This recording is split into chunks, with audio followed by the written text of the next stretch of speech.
En esta sesión vamos a hablar sobre marcadores moleculares en la tiroides. Me interesa que sepan desde qué es un nódulo, qué es un marcador molecular y cuál es la utilidad que tienen estas pruebas. Los nódulos tiroideos y los bóceos son algo que vemos presente desde tiempos inmemoriales. ¿Y por qué se desarrollan estos nódulos tiroideos? Bueno, pues en teoría es una cuestión adaptativa que nos permite o le permite a nuestra tiroides guardar un poquito más de yodo y usarlo para los procesos que requiere. Por eso es que durante muchos años la presencia del bocio o de nódulos tiroideos realmente no representaba una enfermedad, a menos que fuera una cuestión muy severa o muy llamativa. Para que se forme un nódulo tiroideo o un bocio multinodular cuando tenemos varios nódulos, sabemos que esto no es un proceso rápido ni inmediato, sino que también tenemos una cierta herencia que depende de varios genes, que puede llegar a ser autosómica dominante, y que esto sucede más en zonas en donde tenemos una deficiencia de yodo o cuando se presenta autoinmunidad. La idea es que nuestra tiroides tiene que empezar a guardar más yodo, ser más eficiente para guardar ese yodo, y entonces todas estas variantes genéticas le van a permitir a la célula realizar estos procesos de manera más o menos eficiente. Entonces, en algún momento nuestra tiroides puede tener algunas zonas o células que pueden tener menos eficiencia en la captación de yodo o más eficiencia en la captación de yodo, y estas células se pueden llegar a reproducir. Repito, inicialmente este crecimiento o esta reproducción de células puede tener un objetivo de guardar más yodo o de tener alguna clona que tiene una variante que permite hacer estos trabajos con mayor eficiencia. Sin embargo, llega un punto en donde estas variantes ya pierden el control o la regulación respecto a otras células, y entonces es cuando se va a formar un proceso anormal que puede ir desde la hiperplasia hasta la neoplasia. Y finalmente eso es lo que ya vemos como un nódulo, con un nódulo franco, que puede ser un nódulo frío cuando a lo mejor no está funcionando o produciendo un exceso de hormonas, o un nódulo caliente cuando sí lo está haciendo. La pregunta actual sería saber, bueno, en México hay deficiencia de yodo, y la respuesta es un poco dependiendo de cómo está hecha la pregunta, porque en realidad nuestra tierra sí lo es, nuestra alimentación no. Y también la otra pregunta importante que se debe de hacer es, ¿los ajolotes tienen tiroides? Y la respuesta es sí, sí tienen tiroides. Lo que no tienen es TSH, o por lo menos no se ha identificado la variante de TSH, y estas formas diferentes que tiene este animalito de tener un eje tiroideo respecto a otros animales es lo que también les da las características que tiene, a diferencia de otras salamandras. Pero en México, la tierra en general sí es una zona deficiente de yodo, en términos de que tenemos muchas zonas montañosas, y las zonas montañosas es en donde previamente se encontraban muchos de los minerales, y con las glaciaciones, al derretirse el hielo se llevó todos esos minerales hacia el mar. Y en México tenemos una deficiencia de yodo en la tierra, pero también tenemos una deficiencia de selenio, que como sabemos es un cofactor importante para la función tiroidea. Por esa razón es que desde los años 60 se empezó a agregar estos minerales, específicamente yodo y flúor, en alimentos como la sal y muchos otros alimentos enlatados, empacados con colorantes que contienen este microelemento. Realmente una persona que tiene una alimentación regular en nuestro país no debería de tener una ingesta baja de yodo, de acuerdo con los criterios actuales de la OMS. Sí puede llegar a suceder en personas que tienen mala absorción, o personas que tienen una alimentación muy orgánica, vegana, o que cultivan sus propios jitomates hidropónicos, y en ese sentido pues no están utilizando los minerales de la tierra, y sí pueden llegar a tener esta deficiencia todavía en México, pero en la mayor parte de las personas no, y esto sabemos que es un mito muy importante actualmente en las personas que tienen problemas con la tiroides, que creen que suplementarse con yodo va a ser importante para el tratamiento, pero estrictamente en una dieta normal actual en México no necesitamos suplementar o tener un tratamiento, una vitamina extra con yodo para regular a nuestra tiroides. Ahora la segunda parte, que es un biomarcador. Y esta pregunta realmente tiene que ser muy claro qué es lo que estamos utilizando como un biomarcador, porque existen muchas cosas que se pueden medir en el organismo y que no necesariamente nos van a servir para determinar una respuesta biológica, que hay una enfermedad o no una enfermedad, alguna cuestión muy importante. Específicamente un biomarcador va a ser algo que se pueda medir, que puede ser reproducible, o sea, varias personas lo pudieran hacer en diferentes partes del mundo siguiendo la misma técnica de manera confiable y que le estamos dando un uso clínico.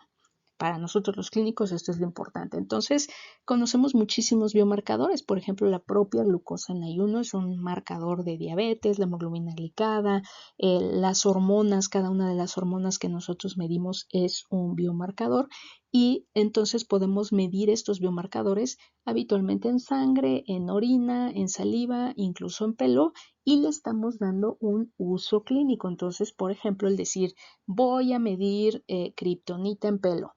Ah, pues qué padre tu protocolo, pero en este momento no podría determinarse como un biomarcador porque la kriptonita todavía no tiene un uso clínico. También es importante que sepamos qué tipos de biomarcadores tenemos o para qué vamos a utilizar estos biomarcadores o para qué han sido probados, porque las pruebas de las que vamos a hablar específicamente van a tener una prueba de diagnóstica o de susceptibilidad de riesgo para que progrese una enfermedad, pero también existen algunas que son pronósticas, que nos ayudan a predecir algunas cuestiones importantes en salud, si vamos a responder o no a un tratamiento, si estamos monitoreando una enfermedad, por ejemplo, si hay una metástasis o recurre una enfermedad, si vamos a tener seguridad con un tratamiento, o sea, cada uno de estos puntos, por ejemplo, el mismo biomarcador tendría que tener estudios para demostrar si sirve o no sirve como biomarcador para eso. Es decir, vamos a usar la hemoglobina glucosilada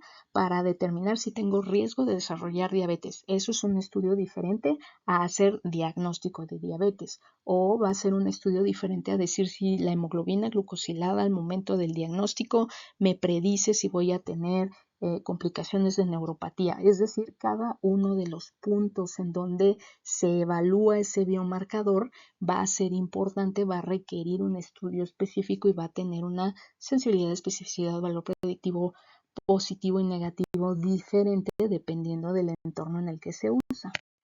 Ahora, en realidad todos estos indicadores bioquímicos, sangre, tejido, orina y demás, pueden ser marcadores. Se ha utilizado el término moleculares cuando incluyes algún gen, DNA, RNA, porque te da como más caché a tu estudio, pero pues en realidad todos son moléculas y todas son marcadores moleculares. Sin embargo, muchas veces en cuestiones clínicas se habla de marcadores moleculares cuando estás hablando de alguna cuestión genética o de alguna otra molécula que no es tan frecuente utilizar. Y lo que puedes hacer es determinar simplemente cuánto tengo de este RNA y puedes también hacer diferencias o tener expresiones diferentes, por ejemplo, cuando estás hablando de RNA o de qué tanto RNA tienes en un marcador molecular, si tienes, por ejemplo, una enfermedad agresiva contra una que responde bien, contra una indeterminada, dependiendo de la expresión que tienes de este biomarcador o también del mismo paciente en diferentes momentos cuando quieres utilizarlo para seguimiento o para pronóstico. Entonces, todos estos marcadores también es importante saber en qué momento los estás usando, en qué momento los propones usar. Hasta el momento hemos estado hablando de biomarcadores en diferentes sitios, pero vamos a hablar específicamente en la tiroides. Sabemos ahora entonces que cualquier cosa que podamos medir de la tiroides puede ser un biomarcador y por lo tanto podemos obtener biomarcadores en la sangre como nuestras hormonas TSH, T4 libre, calcitonina, receptores, anticuerpos y demás, que son los que utilizamos en la clínica, pero también podemos obtener biomarcadores cuando hacemos una punción o una biopsia. En cuestiones más cotidianas, sabemos, por ejemplo, que una biopsia nos puede dar líquido y ese líquido no solamente podemos ponerlo en una laminilla y observar las células al microscopio, sino que también podemos medir concentraciones de calcitonina, tiroglobulinas, inmunohistoquímicas y todos estos se consideran también biomarcadores. Y en el tejido, ya metido en un bloque de parafina o conservado en parafina, podemos hacer también estas inmunohistoquímicas y medir, determinar si existe la expresión o no de ciertas proteínas, pero estos biomarcadores habituales también se pueden complementar con algunos otros biomarcadores que han sido utilizados para otras cosas. Algunos marcadores que nos dicen si hay invasión vascular, si tiene más probabilidad de ser benigno o maligno, es decir, tenemos un montón de biomarcadores a diferentes niveles para la tiroides que van a tener una utilidad distinta.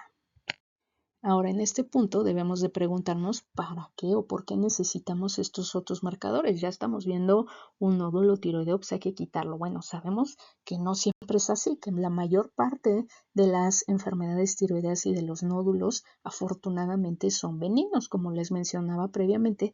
Es una cuestión adaptativa, a lo mejor nuestros genes ya de varias generaciones nos están favoreciendo el tener nódulos tiroideos, pero esos nódulos son benignos y no hay que hacerles absolutamente nada. Vamos a tener solamente un aproximado del 5% de nódulos tiroideos que van a ser malignos, pero nos vamos a quedar con un grupo de pacientes que van a quedar en esa zona intermedia en donde no sabemos si son benignos o malignos ni por las características en la imagen e incluso ni siquiera por las características de nuestra biopsia. ¿Y qué va a suceder si nosotros llevamos a cirugía estos nódulos indeterminados sin tener más información? Lo que sucede es que la mayoría también de estos nódulos indeterminados van a ser benignos y un porcentaje menor va a ser maligno. Finalmente vamos a tener un pequeño porcentaje de nódulos que sí van a meritar una cirugía, pero que probablemente no requerían un procedimiento quirúrgico o que el tratamiento podría haberse diferido en una otra buena parte. Realmente la única manera definitiva que tenemos de saber eso es cuando ya se hace el estudio de patología final, pero sabemos que cualquier procedimiento pues conlleva riesgo de cirugía, de anestesia, de sangrado, de infecciones y demás, y que la decisión de enviar a alguien a cirugía, pues entre más información tengamos, mejor. Intentando averiguar cómo se comportan estos nódulos tiroideos, se han estudiado diferentes proteínas, genes, variantes que nosotros sabemos que tienen algún peso sobre el que se desarrolle un nódulo y que este nódulo sea maligno y que al ser maligno tenga un comportamiento más agresivo. Son 3 puntos diferentes. Sabemos muy bien de estas variantes de BRAF, que es una de las variantes más frecuentes en el cáncer papilar de tiroides, pero que dentro de esta búsqueda de biomarcadores útiles para los nódulos tiroideos, no siempre por sí solas cada uno de estos biomarcadores va a ser de utilidad. Por sí misma, sabemos que estas variantes se han asociado a comportamientos más agresivos, pero no nos ayudan a predecir mayor sobrevida global ni sobrevida libre de enfermedad, pero sí asociada a otras alteraciones nos puede dar un poco más de información, aunque los estudios han tenido como ciertas limitaciones para determinar su utilidad por sí misma. Otras variantes genéticas que también están muy metidas en la literatura actual, por ejemplo, el P53, vías metabólicas, algunas variantes importantes sobre el funcionamiento celular, se han estudiado también de manera individual. ¿Y qué es lo que vemos? Bueno, pues que algunas de ellas pueden darnos mayor, cuando están presentes nos afectan a la sobrevida global, pero no siempre tenemos el mismo resultado sobrevida libre de enfermedad. ¿Esto qué significa? Bueno, pues que normalmente un solo biomarcador no va a ser suficiente para poder predecir cómo se va a comportar ese nódulo tiroideo. Y esto sucede porque estas variantes no necesariamente van a ser exclusivas de las malignidades o del cáncer de tiroides, o que solamente muy poquitos de estos nódulos, que son los más agresivos o los más feos, van a presentar estas variantes. Entonces la evidencia que tenemos hasta el momento no es suficiente para poder decir que este marcador es importante.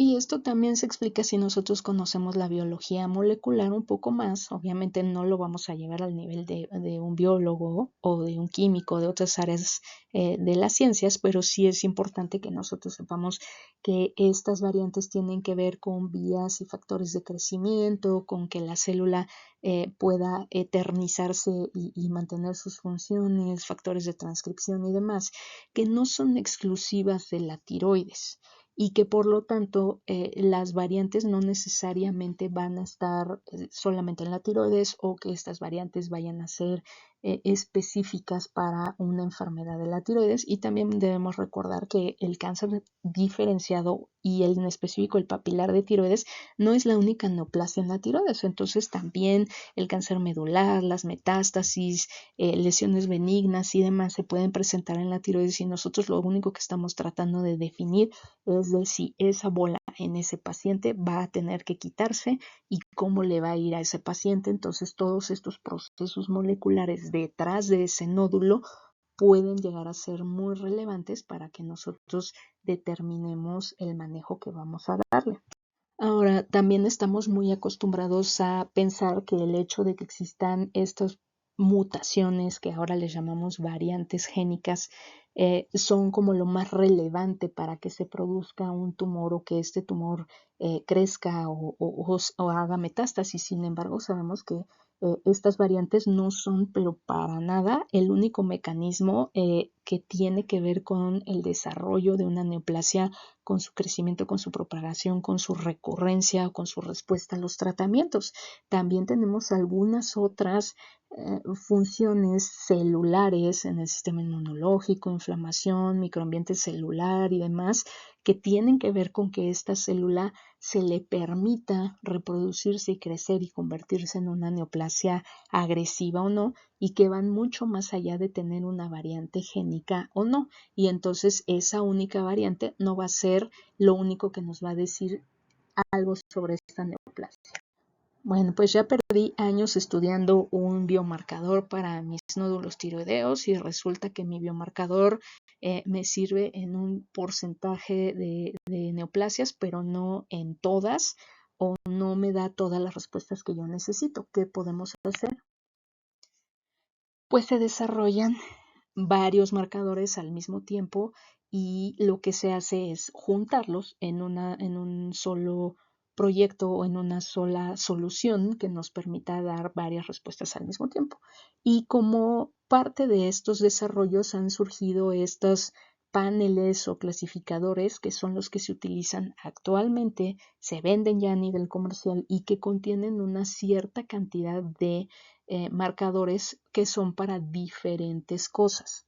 Por ejemplo, el clasificador de expresión génica llamado AFIRMA contra un panel de mutaciones genéticas llamado Tyrosec van a tener funciones diferentes. Por ejemplo, la firma va a ser rule out, descartar, o un valor predictivo negativo. ¿Eso qué significa? Que el estudio está diseñado para, cuando yo tengo un nódulo indeterminado, hacer estas pruebas. Si sale negativo, tengo una buena probabilidad de que no sea una neoplasia maligna. Por otro lado, el Tyrosec es, por el contrario, un rule-in o un valor predictivo positivo, y esto al revés. Si sale positivo, tengo una mayor probabilidad de que al final, después de una cirugía, esta neoplasia sea una neoplasia maligna. Entonces, vean que no estamos hablando de pronóstico ni de nada, sino simplemente darle un punto extra a un nódulo tiroideo indeterminado para decidir si valdría la pena someterlo a un procedimiento quirúrgico. Y esto depende del tipo de estudios que yo estoy haciendo y los resultados que se han obtenido al respecto.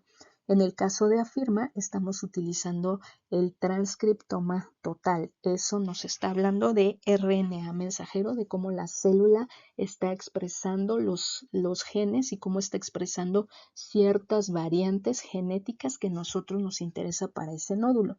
Y por otro lado, el Tyrosec está utilizando solamente 17 genes que ya sabemos que están asociados a neoplasias malignas y que entonces, si están presentes, van a darnos problemas.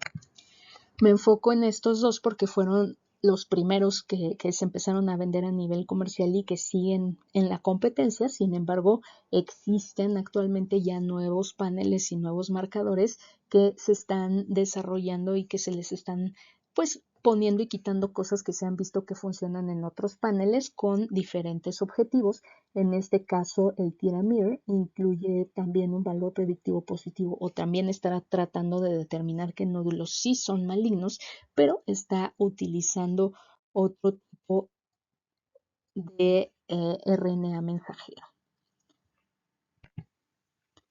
En el caso de Afirma, lo que se hace es que tienes de una biopsia de un nódulo tiroideo, obtienes el líquido, una parte la mandas a hacer la biopsia de tiroides normal, común y corriente, y otra parte del líquido que se obtiene o de las sustancias que se obtienen de la biopsia se van a mandar en un frasquito especial y van a extraer el RNA mensajero, que solamente representa un 5% de todo el RNA que se obtiene de las células y se va a amplificar con PCR y con ese PCR entonces aunque sea muy poquito tú vas a obtener una gran cantidad suficiente como para que la puedas estudiar. Y se compara contra una biblioteca. Entonces, esa biblioteca se ha estado formando de diferentes nódulos que se han ido estudiando y que se ha determinado al final por patología si son benignos o malignos. Y entonces tú puedes decir, este nódulo se parece al nódulo fulanito que resultó ser benigno o resultó ser maligno. Entonces, tus resultados van a depender de qué tan buena es la biblioteca contra la que se está comparando. Y esas bibliotecas ya no es nada más de que Afirma tenga su propia biblioteca, sino que también ya se está generando bibliotecas abiertas o generales formadas por resultados de investigadores en todo el mundo que suben sus resultados en bases de datos gratuitas, pero muchas de estos resultados o bibliotecas que tienen estas compañías son privadas.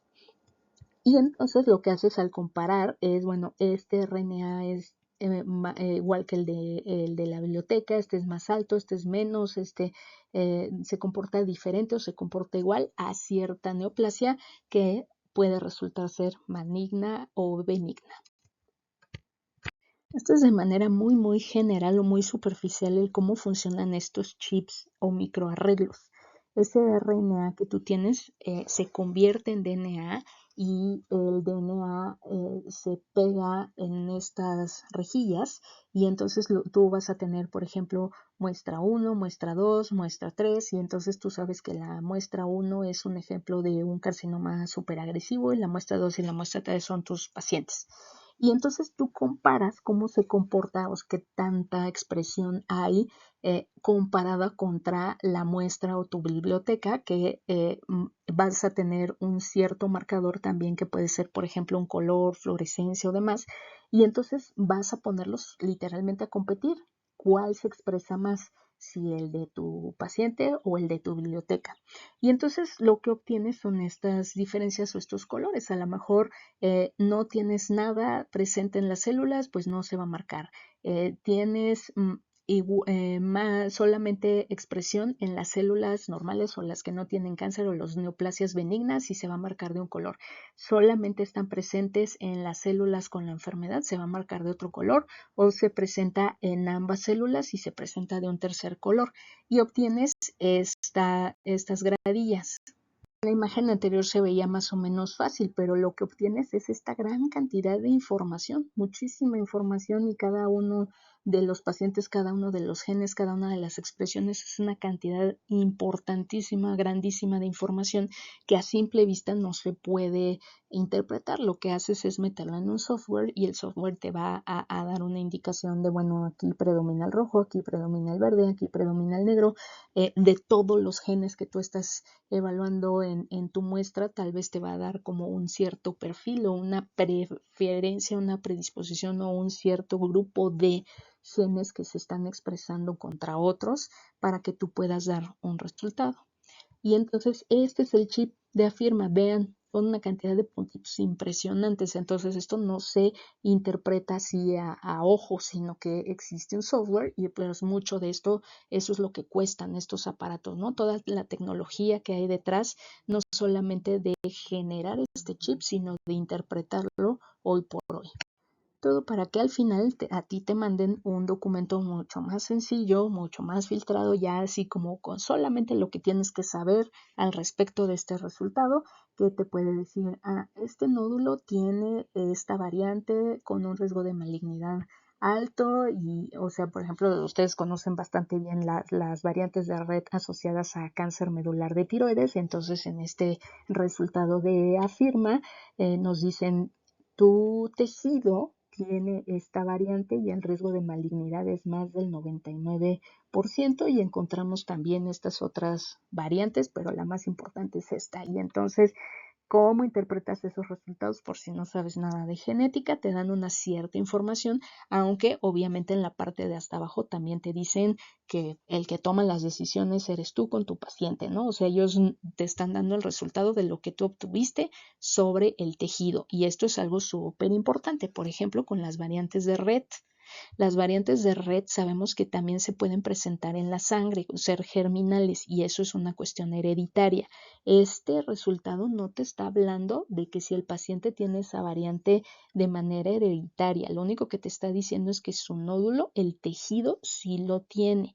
Entonces, si tú estás buscando saber si tu paciente le puede heredar este problema a sus hijos, entonces se tendría que buscar esta variante en la sangre.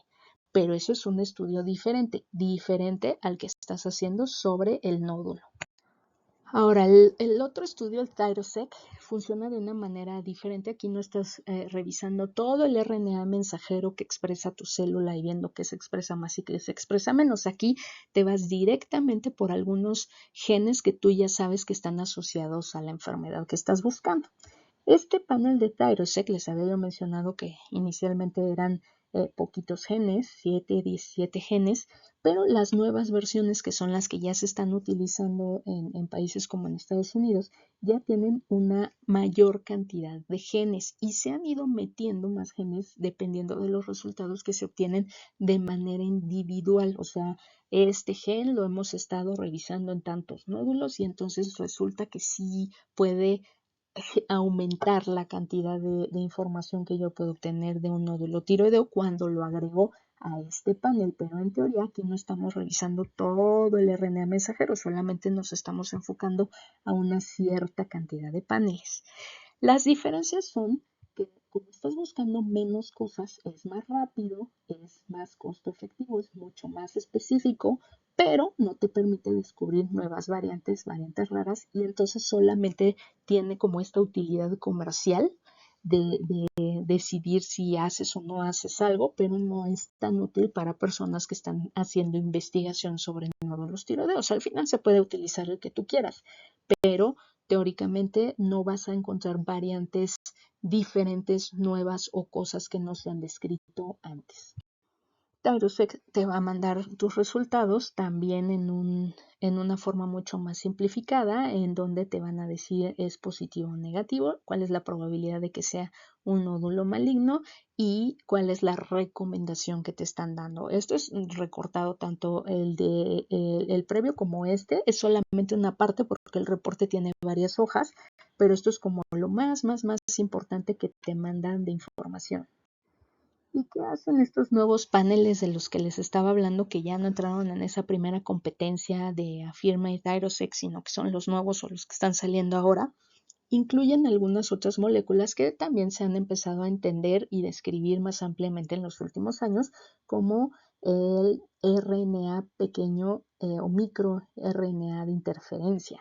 Sabemos que estos microRNAs lo que hacen es regular si se expresa un gen o no.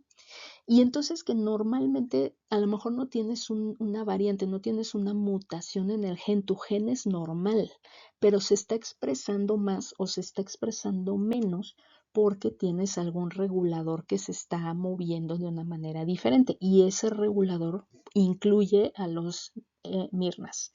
Entonces, estos nuevos paneles lo que hacen es incluir estas variantes o estos genes que ya sabemos que tienen una buena cantidad de evidencia al respecto de que están asociados a una neoplasia y además tienes estos reguladores que van a incrementar el valor predictivo positivo o negativo de tu prueba. Estos son los datos iniciales de estos marcadores del Tiramid y el QIAGEN Next, en donde los números son bastante impresionantes, ¿no? O sea, es como un Tyrosec más microRNA, MIRNAs. Entonces, según ellos, van a tener un valor positivo predictivo muy alto y un valor predictivo negativo muy alto también, lo cual las haría una prueba casi perfecta. También, según ellos, están tratando de facilitar el envío, o sea, de que tu muestra aguante, que eso también es un problema, o sea, tienes que mandar estas muestras de una manera muy específica y si les pasa cualquier cosa ya no sirvieron. Y además que necesites una cantidad muy pequeña, con un nódulo pequeñito, con una muestra pequeñita que pudiste obtener, sea más fácil tener un resultado.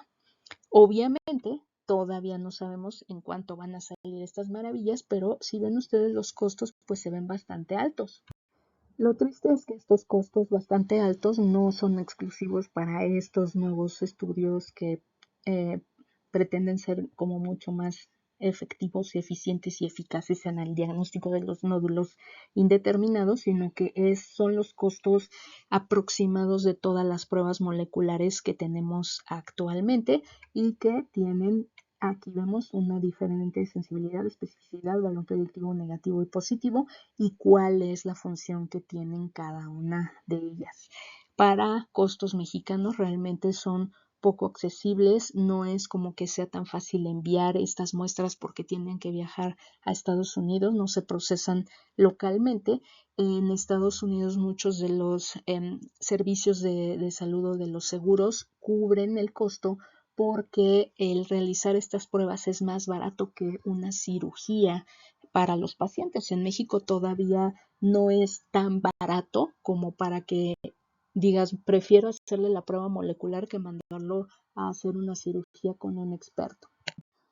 Y lo que se espera en el futuro es que estas mismas pruebas en DNA, RNA, microvesículas y un montón de cosas que se pueden evaluar de las células neoplásicas, tanto benignas como malignas, se vaya ampliando, algo que se le llaman biopsias líquidas, es decir, muestras de sangre comunes y corrientes que tomamos para medir otros biomarcadores, pero que también sabemos que contienen pedacitos de células, células completas, DNA, RNA y un montón de vesículas y de sustancias que produce la neoplasia, que viajan en la sangre y que pudieran también ayudarnos a determinar si esta neoplasia va a tener un comportamiento o no.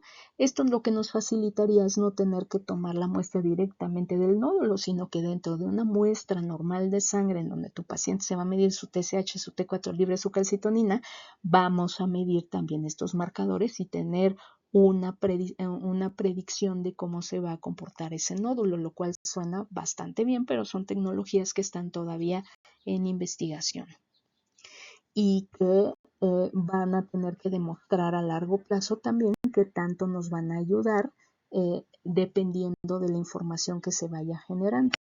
Estos nuevos biomarcadores que se están investigando ya no tienen el objetivo solamente de determinar si un nódulo va a ser benigno o maligno, si se va a enviar o no a cirugía, sino también nos pretenden ayudarnos a determinar algunas otras situaciones importantes, como desde el principio tenemos enfermedad metastásica, esta neoplasia va a progresar muy rápidamente, desde el principio conviene una cirugía, un tratamiento mucho más agresivo, cómo va a responder a los tratamientos, o sea, los objetivos han ido evolucionando también, ya no solamente diagnóstico, sino pronóstico, tratamiento.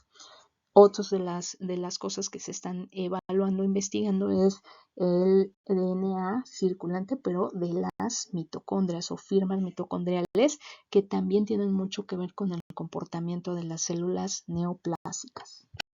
El uso de inteligencia artificial también se está metiendo dentro de del análisis de los biomarcadores, el determinar si, por ejemplo, un ultrasonido se está haciendo bien, si una biopsia conviene más hacerla en un lado que en otro, meter muchísimas variables en los análisis que nosotros a lo mejor podemos hacer de manera clínica, pero asistidos por una inteligencia artificial, de manera que nos ayuden a tomar mejores decisiones, pero como les comento, esto todavía se está desarrollando y pues tiene que probar no solamente que funciona, sino que funciona en un medio específico. Entonces el hecho de que funcione en Corea o que funcione en Europa no necesariamente va a traducirse directamente a la práctica clínica en México, por lo que también se van a tener que hacer estudios en nuestro país.